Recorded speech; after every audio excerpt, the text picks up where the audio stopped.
बिस्मिल्लाहिर्रहमानिर्रहीम। अस्सलाम वालेकुम दोस्तों, आज हम सीखेंगे मतन हदीस किसको कहते हैं, सनद और सिका रावी कौन होते हैं। सबसे पहले सनद, रावियों का वो सिलसिला जिसके ज़रिए मतन हदीस हम तक पहुंचता है उसे कहते हैं सनद। यानी वो रावी जो हदीस के मतन से पहले आते हैं, आप सल्लल्लाहु ताला अलैहि वसल्लम के फरमान से पहले जिन मुहद्दिसीन का नाम आता है उसे कहते हैं सनद। और जो आप सल्लल्लाहु ताला अलैहि वसल्लम के अल्फाज होते हैं उसे कहते हैं मतन। मतन क्या होता है? सनद के अलावा हदीस के वो अल्फाज जिनके माना मकसूद होते हैं, खा वो अल्फाज आप सल्लल्लाहु ताला अलैहि वसल्लम के हों या किसी सहाबी के हों या किसी ताबी के हैं, उसे कहते हैं मतन। जैसे कि बुखारी शरीफ की पहली हदीस है, उसमें सबसे पहले सनद आती है। ठीक है, जैसे हदसना हुमैदी अब्दुल्लाह बिन ज़ुबैर क़ाल हदसना सुफ़ियान अन यहया इब्न सईद अंसारी क़ाल अख़बरनी मुहम्मद इब्न इब्राहिम अतैमी अन्नहु समिअ अलक़मत इब्न वक़्क़ास अल-लैसी यक़ूल समिअतु उमर इब्न ख़त्ताब रज़ियल्लाहु अन्हु अलल मिंबरी क़ाल समिअतु रसूलुल्लाह सल्लल्लाहु अलैहि वसल्लम। तो यहाँ आप सल्लल्लाहु ताला अलैहि वसल्लम से ऊपर जो सहाबी उमर बिन ख़त्ताब से लेकर हज़रत इमाम बुखारी तक ये सारे ये रावी हैं। और आपका फरमान इन्नमल आमालु बिन्नियात, ये मतन है। तो ऊपर जितने भी रावी हैं, और ये अगर रावी सिका हों तो हदीस सही होती है। अगर इन रावियों में से कोई भी मुहद्दिस ज़ईफ़ हो, उसका हाफ़ज़ा कमज़ोर हो या आदिल न हो, फाजिर फासिक हो, तो वह हदीस ज़ईफ़ होती है, वो सनद ज़ईफ़ होती है। तो सिका का माना है काबिल एतबार।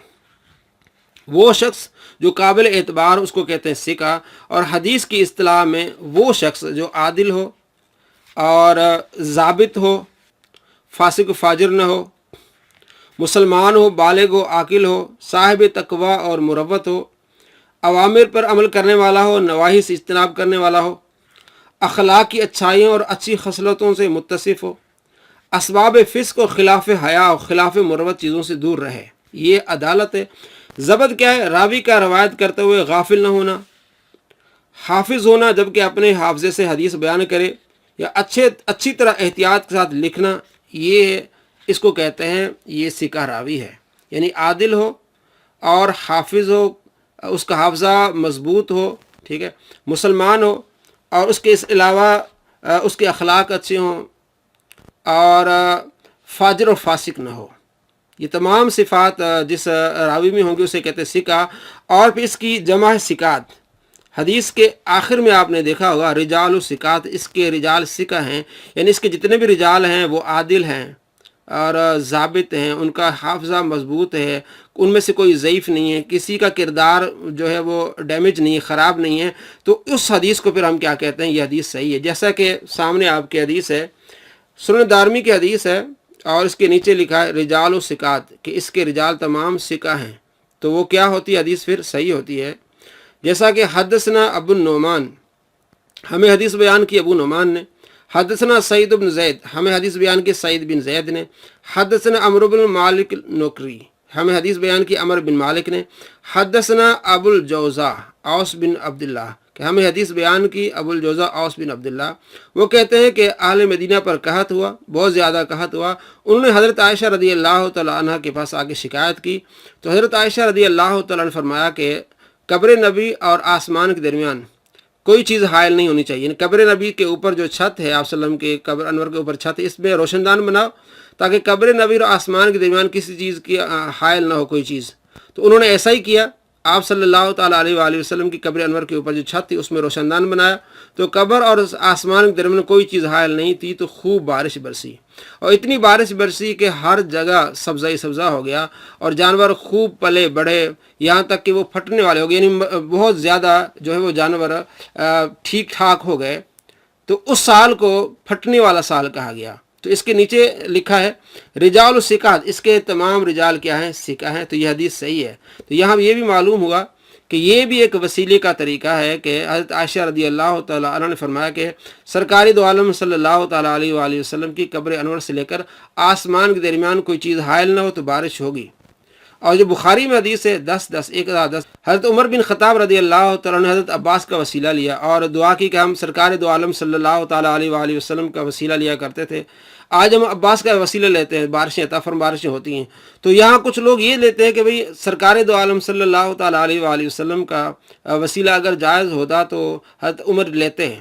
ہم کہتے ہیں کہ حضرت عمر نے اس چیز کا جواز بیان کیا کہ آپ صلی اللہ تعالیٰ علیہ وآلہ وسلم کا وسیلہ بھی لیا جا سکتا ہے اور آپ کے پیاروں کا، اور دوسری احادیث ثابت ہے کہ آپ صلی اللہ تعالیٰ علیہ وآلہ وسلم کا وسیلہ لیا گیا ہے، اور ان میں سے ایک یہ بھی ہے جس میں حضرت عائشہ رضی اللہ تعالیٰ فرمایا کہ تم قبر انور سے لے کر آسمان کے درمیان کوئی چیز حائل نہیں ہونی چاہیے، بارش ہوگی۔ تو اگر صرف یہ ہوتا کہ آپ صلی اللہ تعالیٰ علیہ وآلہ وسلم کے پیاروں کا ہی وسیلہ ہوتا تو حضرت عائشہ رضی اللہ تعالیٰ عنہ حضرت امام حسین کو لے آتی ہیں، امام حسن کو لے آتی ہیں، حضرت علی رضی اللہ تعالیٰ عنہ کے پاس جاتی ہیں، خود دعا کرتی ہیں، بارشیں ہو جاتی ہیں۔ لیکن یہ بھی بتا کہ یہ بھی ایک وسیلہ ہے۔ اسی طرح طبرانی میں حدیث ہے 8311 جس میں حضرت عثمان بن حنیف رضی اللہ تعالیٰ عنہ، ان کے پاس ایک شخص آتا ہے کہ آپ صلی اللہ تعالیٰ علیہ وآلہ وسلم کے تم صحابی ہو، تو میرا کام نہیں ہو رہا، میں عثمان غنی کے پاس جا رہا ہوں۔ تو حضرت عثمان بن حنیف کہتے ہیں کہ تم وضو کرو، 2 رکعت نفل پڑھو اور دعا مانگو، اللہم انی اسألک واتوجہ الیک بمحمد نبی رحمہ، یا اللہ میں نبی رحمت صلی اللہ تعالیٰ علیہ وآلہ وسلم کا وسیلہ لے کے آپ سے دعا کرتا ہوں، یا محمد، اے محمد صلی اللہ علیہ وسلم آپ کا وسیلہ رب کی بارگاہ میں پیش کرتا ہوں، یا اللہ میرا یہ کام ہو جائے۔ تو حضرت عثمان بن حنیف نے اس کو یہ وظیفہ جو وہ سکھایا، وہ شخص گیا، انہوں نے ایسا ہی کیا اور نماز پڑھی، نماز پڑھنے کے بعد دعا مانگی، دعا مانگنے کے بعد حضرت عثمان غنی رضی اللہ عنہ کے پاس گیا، ان کا کام ہو گیا۔ تو واپس آیا حضرت عثمان بن حنیف کے پاس کہ آپ کا شکریہ، آپ نے میری سفارش کی۔ تو آپ نے فرمایا میں نے سفارش کوئی نہیں کی، میں موجود تھا آپ صلی اللہ تعالیٰ علیہ وآلہ وسلم کی بارگاہ میں، تو آپ صلی اللہ تعالیٰ علیہ وآلہ وسلم نے، ایک نابینا شخص آیا، اس نے کہا یا رسول اللہ آپ دعا کریں، میری بینائی لوٹ آئے۔ تو آپ نے فرمایا تم صبر کرو تو بہتر ہے، اگر کہو تو میں دعا کرتا ہوں۔ اس صحابی نے کہا یا رسول اللہ آپ دعا کریں، تو آپ صلی اللہ تعالیٰ علیہ وآلہ وسلم نے انہیں یہ جو ہے وہ دعا سکھائی، جیسے کہ ابن ماجہ میں حدیث ہے 1385۔ تو اس وقت میں موجود تھا، وہ دعا میں نے یاد کر لی، تو وہ دعا میں نے آپ کو سکھائی۔ تو اس سے معلوم ہے ہوا کہ صحابہ کرام علیہ رضوان آپ صلی اللہ تعالیٰ علیہ وآلہ وسلم کے جانے کے بعد بھی آپ کے وسیلے سے دعائیں کرتے تھے۔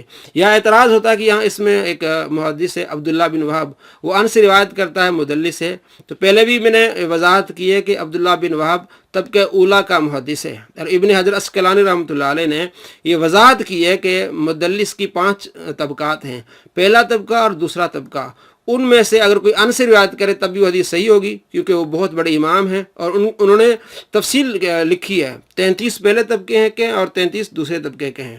اور عبداللہ بن وہب جو ہے وہ پہلے طبقے کے ہیں، طبقات المدلسین میں ابن حجر عسقلانی رحمۃ اللہ علیہ نے ان کو لکھا ہے، اور عبداللہ بن وہب کا نام 17 نمبر پر لکھا ہے کہ یہ پہلے طبقے کے ہیں، اس لیے یہ ان سے بھی روایت کریں تب ان کی حدیث مانی جائے گی اور صحیح حدیث ہوگی۔ اور نمبر 2، یہ اخبرنی کے الفاظ بھی آتے ہیں، عبداللہ بن وہب اخبرنی ابو سعید، یعنی سماعت کی تصریح بھی موجود ہے، معرفت الصحابہ لابی نعیم 4928 نمبر حدیث ہے، اس میں یہ سماعت کی تصریح بھی موجود ہے۔ تو معلوم ہوا کہ آپ صلی اللہ تعالیٰ علیہ وآلہ وسلم کا وسیلہ لینا جائز ہے، اور آپ کو یہ بتانا تھا کہ سند کس کو کہتے ہیں، متن کس کو کہتے ہیں، اور ثقہ راوی کس کو کہتے ہیں، جس کا کردار اچھا ہو، فاجر و فاسق نہ ہو، اخلاق اچھا ہو اور رہن سہن ٹھیک ہو، اس کے علاوہ اس کا حافظہ مضبوط ہو، تو یہ ہوتا ہے ثقہ راوی۔ السلام علیکم رحمۃ اللہ وبرکاتہ۔